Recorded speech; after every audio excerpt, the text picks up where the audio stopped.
আসসালামু আলাইকুম আর্মি। আজকে নতুন ভিডিওতে তোমাদের স্বাগতম। আর ভিডিওটি শুরু করার আগে এই ভিডিও লাস্ট পর্যন্ত দেখো, কারণ ভিডিও লাস্ট টাইমে এমন একটা কথা বলবো যেটা শোনার পর বাংলাদেশ বিটিএস আর্মি খুশিতে মনে হয় কান্নাই করে দেবে। তো বক না করে ভিডিওটি শুরু করা যাক। তার আগে তোমরা চ্যানেলটিকে সাবস্ক্রাইব না করলে এখনই সাবস্ক্রাইব করে দাও আর লাইক করে দাও। আর কমেন্টে বললাম পরবর্তীতে কোন ভিডিও বানাবো। তো আমার ও তোমাদের প্রিয় ভি বাংলায় কথা বলা শিখে গেছে। সে অনেক দিন ধরেই বাংলা প্র্যাকটিস করছিল, তো সে ফাইনালি বাংলায় কথা বলেছে। এই ভিডিওটি দেখো, দেখলেই সব বুঝতে পারবা। আমি 소리 질러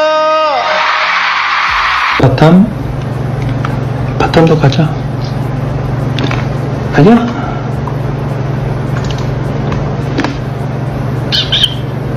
눌러 꽃 눌러 꽃 눌러라. 아 뭔데 이게? 꽃 눌러라. 이런 소리를 해야지. 이걸 뭐지? 이게 뭐였죠? 이걸 뭐지? 이게 뭐였죠? 꽃 눌러 꽃 눌러 꽃 이게? 꽃 눌러라. 아 뭔데 이게? 꽃 눌러라. 이런 소리를 해야지. 이걸 뭐지? 이게 뭐였죠? তো আর্মি এমন কিছুই না, ভি আসলে কোরিয়ান ভাষায় কথা বলছিল। কোরিয়ান ভাষাটা কিছুটা বাংলা ভাষার মতো, তাই এটা বাংলার মতো শোনা যাচ্ছিল।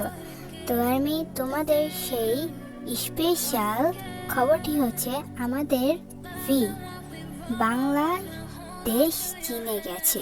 বাংলাদেশে সে কিছুদিন পরেই কনসার্ট করতে আসবে। মেবি 26 সাল অক্টোবর মাসে ভি বাংলাদেশে কনসার্ট করতে আসবে। এটাই ছিল বাংলাদেশি আর্মির জন্য খুশির খবর। তো খবরটি পেয়ে আসলে অনেক আর্মির অবস্থা খারাপ হয়ে গেছে, কারণ আমাদের বিটিএস মেম্বার পিওভি সে বাংলাদেশে আসবে। জানি ইন্ডিয়ান আর্মিদের জন্য এটা অসুখবর, কিন্তু আমাদের জন্য সত্যি এটা সুখবর। তো আর্মির সুখবরটি পাওয়ার পর তোমাদের মনের অবস্থা কেমন তা এখনই কমেন্ট করে জানাও। আর চ্যানেলটিকে সাবস্ক্রাইব না করলে এখনই চ্যানেলটিকে সাবস্ক্রাইব করো। তো আজকের ভিডিওটি ছিল এতটুকুই। পরবর্তীতে আমি কোন বিষয় নিয়ে ভিডিও বানাবো তা কমেন্ট করো। আল্লাহ হাফেজ।